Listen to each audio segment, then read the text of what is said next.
ಶ್ರೀಕಾಂತ್ ಪೂಜಾರಿ ಬಂಧನವನ್ನ ಖಂಡಿಸಿ ಪ್ರತಿಭಟನೆ ಮಾಡುವುದಾಗಿ ಬಿಜೆಪಿ ರಾಜ್ಯ ಘಟಕದ ಅಧ್ಯಕ್ಷ ವಿಜಯೇಂದ್ರ ಮಾತನಾಡಿದ್ದಾರೆ. ಏನ್ ಮಾತನಾಡಿದ್ದಾರೆ ಕೇಳೋಣ. ಇವತ್ತು ಸಂಭ್ರಮದ ವಾತಾವರಣ ಇದೆ, ಸಂಭ್ರಮಾಚರಣೆ ನಡೀತಾ ಇದೆ. ಇಂಥ ಸಂದರ್ಭವನ್ನು ಆಯ್ಕೆ ಮಾಡಿಕೊಂಡಿರ್ತಕ್ಕಂಥ ರಾಜ್ಯದ ಕಾಂಗ್ರೆಸ್ ಸರ್ಕಾರ ಒಂದು ಹಿಂದೂ ವಿರೋಧಿ ಸರ್ಕಾರ ಅನ್ನೋದನ್ನ ಕೇವಲ ಕರ್ನಾಟಕ ರಾಜ್ಯಕ್ಕಷ್ಟೇ ಅಲ್ಲ, ಇಡೀ ದೇಶಕ್ಕೆ ಅವರು ತೋರಿಸ್ಕೊಟ್ಟಿದ್ದಾರೆ. ಭಾರತೀಯ ಜನತಾ ಪಾರ್ಟಿ ಇದನ್ನ ಬಲವಾಗಿ ಖಂಡಿಸ್ತದೆ. ನಿನ್ನೆ ದಿನ ನಾವು ಆ ರಾಮನ ಪ್ರತಿಮೆಯನ್ನ ನಮ್ಮ ಮೈಸೂರಿನ ಖ್ಯಾತ ಶಿಲ್ಪಿ ಅರುಣ್ ಯೋಗಿರಾಜ್ ಅವರು ಅದನ್ನು ಕೆತ್ತನೆ ಮಾಡಿದ್ದಾರೆ ಅಂತೇಳಿ ನಾವು ಬಹಳ ಸಂಭ್ರಮದಿಂದ ನೆನೆ ಇದ್ವಿ. ಇಂಥ ಸಂದರ್ಭದಲ್ಲಿ ರಾಜ್ಯದ ಪ್ರತಿಯೊಬ್ಬರನ್ನು ಕೂಡ ಹೆಮ್ಮೆ ಪಡ್ತಕ್ಕಂಥ ಸಂದರ್ಭದಲ್ಲಿ ಕಾಂಗ್ರೆಸ್ ಸರ್ಕಾರ ಹಳೆಯ ಕೇಸನ್ನು ರಿಓಪನ್ ಮಾಡಿ ಶ್ರೀಕಾಂತ್ ಪೂಜಾರಿ ಅವ್ರನ್ನ ಬಂಧಿಸ್ತಿರ್ತಕ್ಕಂಥದ್ದು ಭಾರತೀಯ ಜನತಾ ಪಾರ್ಟಿ ಖಂಡಿಸ್ತದೆ. ಅಷ್ಟೇ ಅಲ್ಲ, ನಾಳೆ ದಿನ ಇಡೀ ರಾಜ್ಯಾದ್ಯಂತ ನಾವು ಹೋರಾಟಕ್ಕೆ ಕರೆಯನ್ನು ಕೊಡ್ತಾ ಇದ್ದೇವೆ. ಇಡೀ ದೇಶದಲ್ಲಿ ಇವತ್ತು ಸಂಭ್ರಮದ ವಾತಾವರಣ ಇದೆ, ಸಂಭ್ರಮಾಚರಣೆ ನಡೀತಾ ಇದೆ.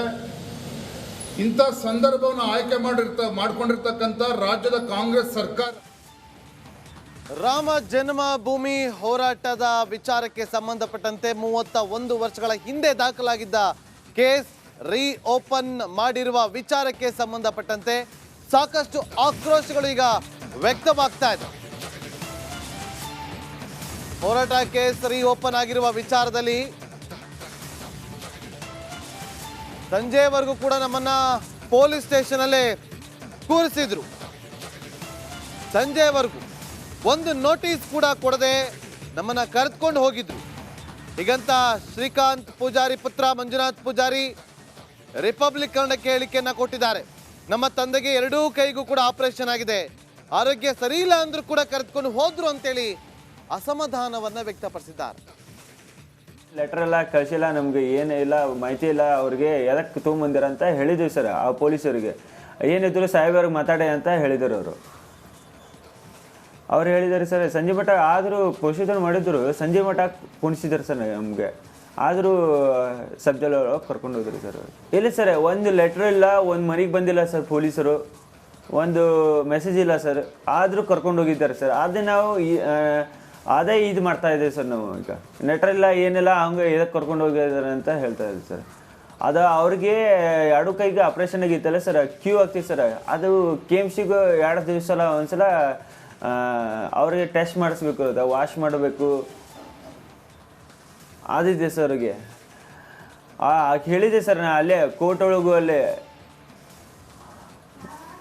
ಅವ್ರಿಗೆ ಜಸ್ಟ್ ಹೋಗೋ ಮುಂದೆ ಇದಾಗಿತ್ತು ರೀ ಸರ್, ಆಕ್ಸಿಡೆಂಟ್ ಆಗೈತಿ ಸರ್. ಅವ್ರಿಗೆ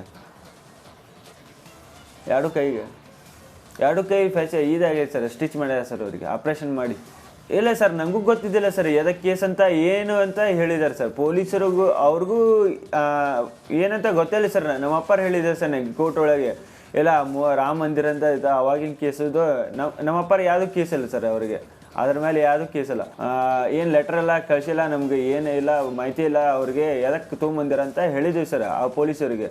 ಏನಿದ್ರು ಸಾಹೇಬರಿಗೆ ಮಾತಾಡಿ ಅಂತ.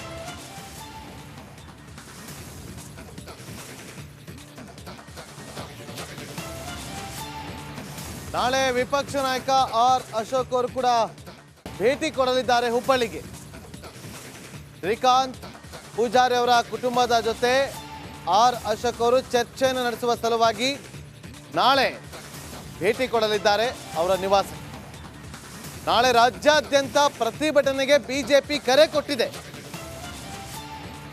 ನಾಳೆ ಹುಬ್ಬಳ್ಳಿಗೆ ವಿಪಕ್ಷ ನಾಯಕ ಆರ್ ಅಶೋಕ್ ಅವರು ಭೇಟಿ ಕೊಡ್ತಾ ಇದ್ದಾರೆ. ಇದರ ಜೊತೆಯಲ್ಲಿ ನಾಳೆ ರಾಜ್ಯಾದ್ಯಂತ ಪ್ರತಿಭಟನೆಗೆ ಬಿಜೆಪಿ ಕರೆ ಕೊಟ್ಟಿದೆ. ಶ್ರೀಕಾಂತ್ ಪೂಜಾರಿ ಅವರನ್ನ ಬಂಧಿಸಿರುವ ವಿಚಾರಕ್ಕೆ ಸಂಬಂಧಪಟ್ಟಂತೆ ಬಿಜೆಪಿ ಪ್ರತಿಭಟನೆಗೆ ಕರೆ ಕೊಟ್ಟಿದೆ. ಅದು ರಾಜ್ಯಾದ್ಯಂತ ಪ್ರತಿಭಟನೆ ನಡೆಸೋದಕ್ಕೆ. ನಿನ್ನೆ ಶ್ರೀಕಾಂತ್ ಪೂಜಾರಿ ಅವರನ್ನ ಶಹರಾ ಪೊಲೀಸ್ ಠಾಣೆಯ ಪೊಲೀಸರು ಬಂಧಿಸಿದ್ರು. ಈಗ ಇದೇ ವಿಚಾರಕ್ಕೆ ನಾಳೆ ವಿಪಕ್ಷ ನಾಯಕ ಆರ್ ಅಶೋಕ್ ಅವರು ಅವರ ನಿವಾಸಕ್ಕೆ ತೆರಳಿ ಅವರ ಕುಟುಂಬಸ್ಥರಿಗೆ ಅವರ ಕುಟುಂಬಸ್ಥರ ಬಳಿ ಮಾತನಾಡ್ತಾರೆ, ಚರ್ಚೆ ನಡೆಸೋದಕ್ಕೆ ಹುಬ್ಬಳ್ಳಿಗೆ ತೆರಳುತ್ತಾ ಇದ್ದಾರೆ ಅನ್ನುವ ಮಾಹಿತಿ ಲಭ್ಯವಾಗ್ತಾ ಇದೆ.